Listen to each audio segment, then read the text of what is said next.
So one of the things that I love to do and highlight in the Division 2 game is talking about the way players do play the game. For those of you who don't know, I have a forum called Steal This Build, which basically on my Discord server, people submit their builds. I look through them, and once in a while, I'll replicate the build as close as possible.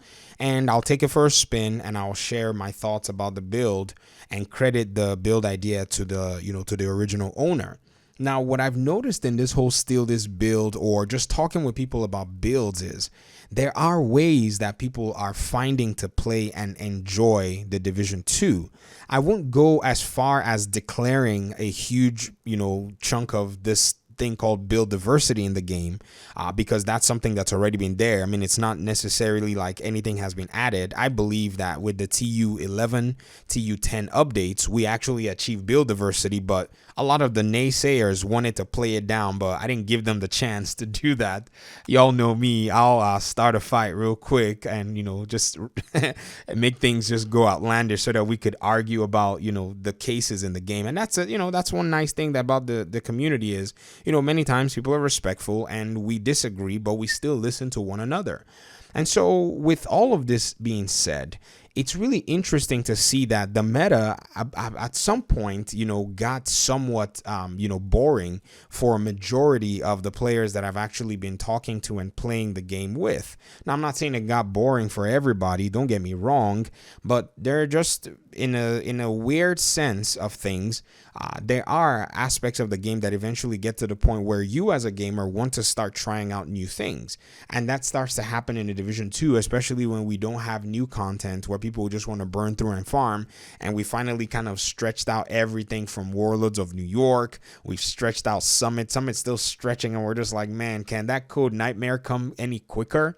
And what's happened is people are now going back to do targeted farming to try out things that they've kind of had at the back of their minds. People want to build different combinations and they want to just, test them out together. And I've been hearing of a lot of these combinations. I don't want to say anything because I don't know if that's a trade secret from some of my other builders in the community. I want them to bring the builds out. And if I'll ever even highlight or talk about them, I want it to be something that they've also, discussed out there and something that they've also made a video about.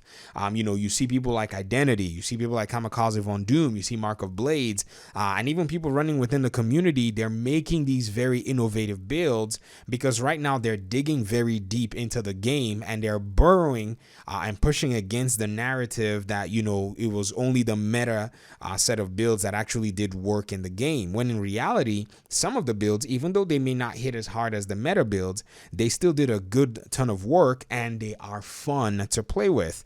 For those of you who have watched my other videos, in the past few days, I've been talking about, basically the deflector shield. I've been trying some deflector shield combinations. It's a little weird. The skill itself, it has a lot of weaknesses, and I'm not really a fan of how the AI is way too intuitive when you use the deflector shield. So for me, I don't feel like I'm getting my bang for my buck using it.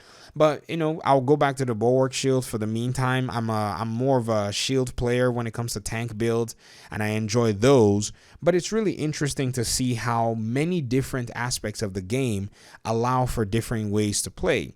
If you think about maybe even the Lady Death and the Claws Out holster, the Lady Death is no longer a weapon that you can't get your hands on. I think it's much more easier to get your hands on the Lady Death. But an item like the Claws Out holster, and by the way, thanks to you, Mr. Curse Gunner, for actually dropping that one for me in the DZ that day. It's just it's a challenging item to get. It's one of those that you actually have to take that step and walk into the dark zone and go find yourself a piece. And I think right now is a very good time for us to start seeing some highlights in the game because a lot of things have kind of, simmered down. And I think we're now at a point in the community where we're now talking to one another. We're no longer at each other's throat and, or at the throats of the devs fighting about different aspects and different mechanics. I think we're now at the point where we're now starting to kind of, dig down and find different aspects of the game. And this is a good thing. It's a good place to be. Now, yes, I understand there is a huge lack of content that you really necessarily can't try out these new items on. But to be very fair and to be frank with you guys, when new content comes out, you know how hungry we Division players can get. Once new content comes out, we're going to slap on the most powerful build and blast our way through it, because we want to get to the end. We are that kind of community. So for now, it's really nice to, even though you're going to repeat the same mission, it's nice for you to slap on something that you will never have thought of putting on in the first place to go and deal with that same mission. I know many people will say things like, oh, this game is too repetitive. How can you be doing the same thing over and over again?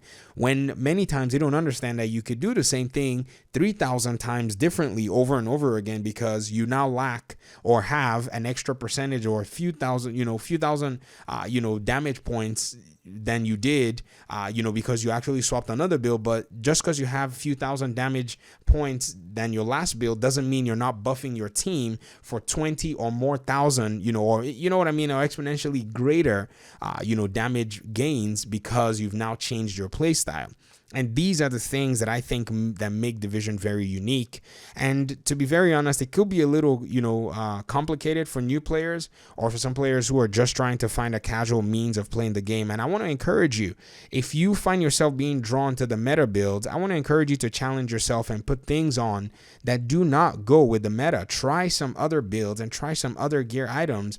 And I think because of the fact that you're going to build them yourself, they will eventually come to a place where they suit your play style, and you will have your own unique build that pretty much no one else in the game has.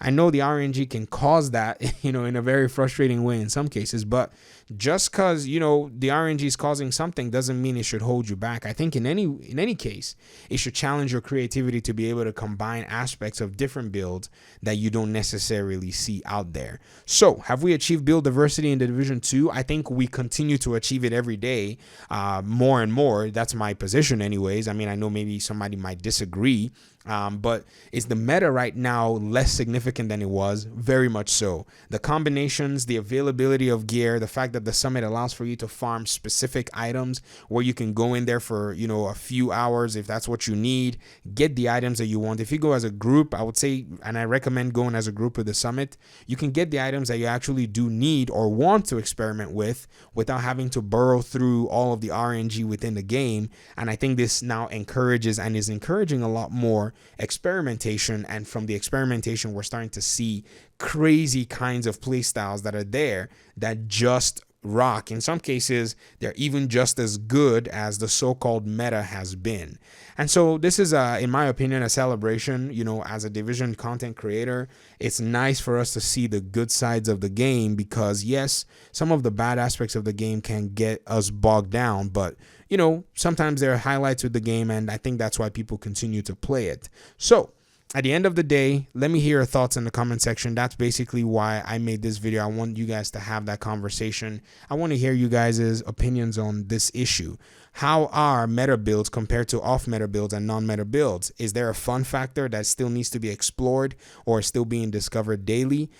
Go ahead and answer that question. And if you want to, showcase your build, go ahead and join the Gamey Daddy Discord server. We have a build channel, and you can go in there and send pictures of your build. If you want, you can record your gameplay of you shredding enemy NPCs. Put the link in there as well, and basically I will highlight that video, and I will tell everybody to go watch you shred enemy NPCs and all that good stuff. I'll talk to you all very soon in another video. Peace.